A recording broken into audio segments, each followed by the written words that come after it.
ಮನ್ರೇಗಾ ಅಂತಕ್ಕಂಥದ್ದು ಒಂದು ಕಾಯ್ದೆಯನ್ನು ಮಾಡಿದ್ರು. ರೈಟ್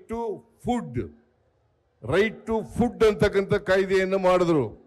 ರೈಟ್ ಟು ಎಂಪ್ಲಾಯ್ಮೆಂಟ್ ಅಂತಕ್ಕಂಥ ಕಾಯ್ದೆಯನ್ನು ಮಾಡಿದ್ರು. ರೈಟ್ ಟು ಎಜುಕೇಶನ್ ಅಂತಕ್ಕಂಥ ಕಾಯ್ದೆಯನ್ನು ಮಾಡಿದ್ರು. ರೈಟ್ ಟು ಇನ್ಫಾರ್ಮೇಶನ್ ಅಂತಕ್ಕಂಥ ಕಾಯ್ದೆಯನ್ನು ಮಾಡಿದ್ರು. ಫಾರೆಸ್ಟ್ ಆಕ್ಟ್ ಅನ್ನ ಮಾಡಿದ್ರು. ಇವೆಲ್ಲ ಮಾಡಿದ್ದು ಮನಮೋಹನ್ ಸಿಂಗ್ರವರ ಕಾಲದಲ್ಲಿ, ಕಾಂಗ್ರೆಸ್ ಕಾಲದಲ್ಲಿ, ಕಾಂಗ್ರೆಸ್ನ ಪ್ರಧಾನಮಂತ್ರಿಯಾಗಿದ್ದಂಥ ಮನಮೋಹನ್ ಸಿಂಗ್ರವರ ಕಾಲದಲ್ಲಿ ಮಾಡಿದ್ದದ್ದು.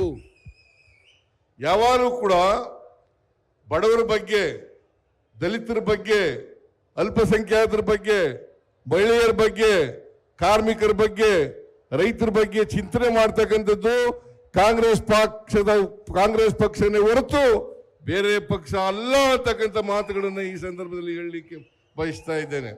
ಬಿಜೆಪಿ ಆ ಎಲ್ಲ ಕಾರ್ಯಕ್ರಮಗಳನ್ನು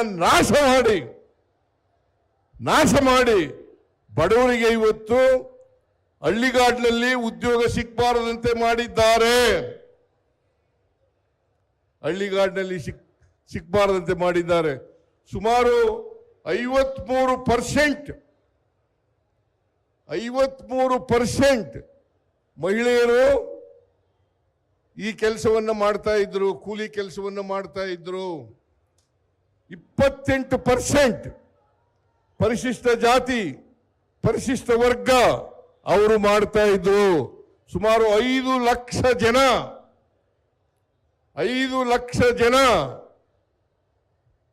ಅಂಗವಿಕಲರು ಈ ಕೆಲಸವನ್ನ ಮಾಡ್ತಾ ಇದ್ರು.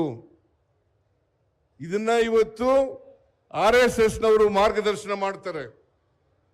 ಯಾಕಂತಂದ್ರೆ ಬಡವರಿಗೆ ಹಣಕಾಸು ಸಿಕ್ಕಬಾರದು, ಅವ್ರು ಯಾವಾಗಲೂ ಕೂಡ ಸೇವಕರಾಗೇ ಇರ್ಬೇಕು.